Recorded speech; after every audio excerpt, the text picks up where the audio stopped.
Ano na, alam niyo naman pag nandito tayo sa Magic Share natin, mag-unboxing na naman tayo. Alam kong last week lang tayo nag-unboxing, but hey.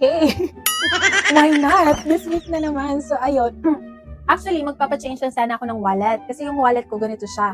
May puting backpack siya. At first, nung unang punta namin doon, sabi ng SA, hindi daw nila ma-fix. And then, nag-message sila sa akin na pabalikin daw kami para i-change na daw nila. So, ayun, supposed to be, ito yung mga choices namin for the wallets. But then, naisip na daddy na, anyway, magpa-Paris or mag-Europe kami soon. So, ito ako si daddy kasi nag-video.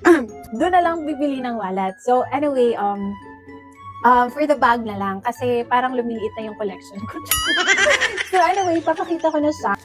Proof na legit talaga siya. So anyway, kahit hindi nyo dalhin, kasi yung sa akin, yung wallet ko, ano na siya may microchip na siya. Ginano na lang siya sa na totoo siya. And then anyway, makikita yan sa mo, records of purchases. So hindi mo na kailangan i-keep. But anyway, if gusto mo i-keep, go ahead. Other than this, binigyan din kami ng free samples of perfume. So, dalawa kay daddy, dalawa sa akin. So, ayun, ilagay na natin dito.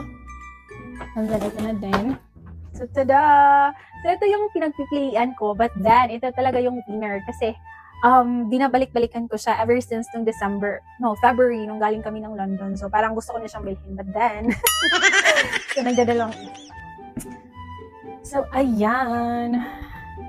Tada! Lagay natin siya sa... Tada! Cute niya! So, nagustuhan ko siya because pwede siyang i-ganon. And then, pwede din siya strap. Which is, yung strap niya is adjustable. Ang cute ng strap niya pag ganito. Wow! Kakaiba yung strap niya. Tapos pag feel mo siyang i-lock into shorter strap, so i-lock mo lang siya dito. So this is the locking mechanism. So ayun, mas peg ko tong shorter. So katulad din siya ng Alma BB na may sarili siyang hook. Hindi kagaya ng other bag na kung ano na yung dito, pwede mo na siya i-hook. Ito siya, may sarili siyang hook. So ito siya.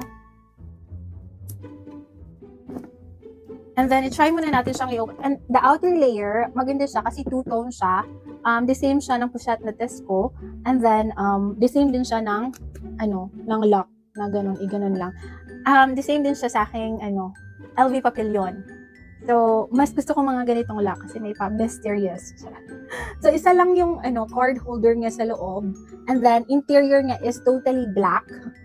So, perfect siya sa akin, especially, madumi ako sa bag. So, perfect siya. So, ayun, this is very nice bag talaga. And, isa to sa magandang i-invest. So, ganyan. If peg mo lang yung mga aura-aura lang. But then, kung gusto nyo mag-dinner date or like, pang-gabi, perfect talaga to. As in, parang, na siya, packed sa Shalan bag 101. So, ayun lang. Ang ganda niya. I think this is a very good investment. And then, wala naman siyang kamukha sa mga mga recent purchases. So, iba talaga yung niya.